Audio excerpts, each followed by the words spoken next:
When you had that third failure in a row, did you think, I need to pack this in? Never. Why not? I don't ever give up. I mean, I'd have to be dead or completely incapacitated. 8 weeks later, Musk bet the company on another flight. We have liftoff. This time around, everything worked. Perfect. If that fourth launch hadn't worked, that would have been it. We would have not had the resources to mount a fifth. You couldn't have gone out at that point. Yes, death would have been, I think, inevitable because we did not have the resources to mount a fifth launch. Well, there's a ton of failures along the way, that's for sure. SpaceX is alive by the skin of its teeth, so is Tesla.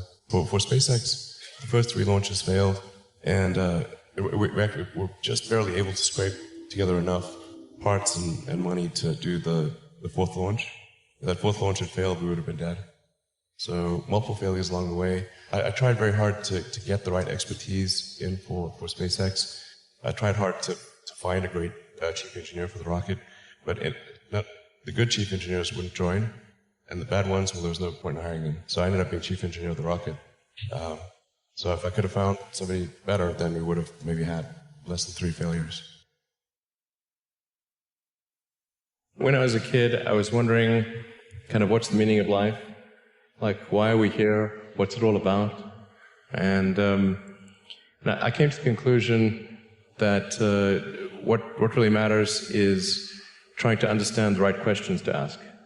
And the more that we can increase the scope and scale of human consciousness, the better we are able to ask these questions. If you consider 2 futures, one where we are forever confined to Earth until eventually something terrible happens, or another future where we are out there on many planets, maybe even going beyond the solar system, I think that second version is incredibly exciting and inspiring, and there need to be reasons to get up in the morning.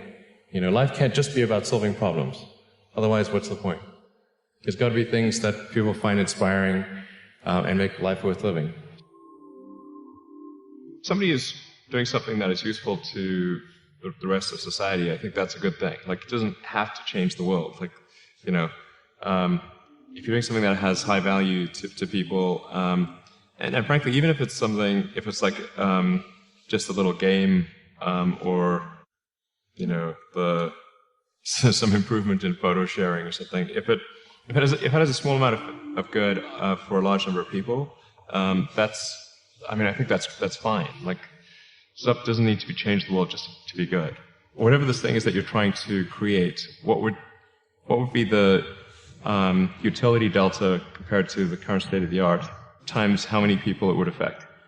So that's why I think having something that makes a big difference but affects a sort of small to moderate number of people is great, as is something that makes even a small difference but affects a vast number of people. I gave basically both SpaceX and Tesla from the beginning a probability of less than 10% likely to succeed. In the beginning, I wouldn't even let my friends invest because I don't want to lose their money. I thought it was like, you know, I'd rather lose my own money. We almost did die at SpaceX, actually. So I budgeted for 3 flights. I mean, technically, I did have a plan where I had the money from PayPal. I had like about 180 million from PayPal. And I thought, you know, I'll allocate half of that to SpaceX and Tesla and Solar City, and that should be fine. I'll have 90 million, like, it's just lots, you know. But then what happened is things cost more and took longer than I thought, so I had a choice of either put the rest of the money in or the companies are going to die. And it's like, so I ended up putting all the money in and borrowing money for rent from friends. Yeah, 2008, we had the 3rd consecutive failure of the Falcon 1 rocket for SpaceX. Tesla almost went bankrupt. We closed our financing round 6 p.m. Christmas Eve, 2008. It was the last hour of the last day that it was possible. We would have gone bankrupt 2 days after Christmas otherwise. And I got divorced. That was like rough, man. Bit of a scar tissue there. if things had just gone a little bit the other way, both companies would be dead. And I like one of the most difficult choices I ever faced in life was in 2008. I think I had maybe $30 million left, or $30 or $40 million left in 2008, and I had two choices. You could put it all into one company, then the other company would definitely die, or split it between the two companies. But if I split it between the two companies, then both might die. And when you put your blood, sweat, and tears into creating something, or building something, it's like a child. So it's like, which one am I going to let one starve to death? I couldn't bring myself to do it, so I split the money between the two. Fortunately, thank goodness, they both came through.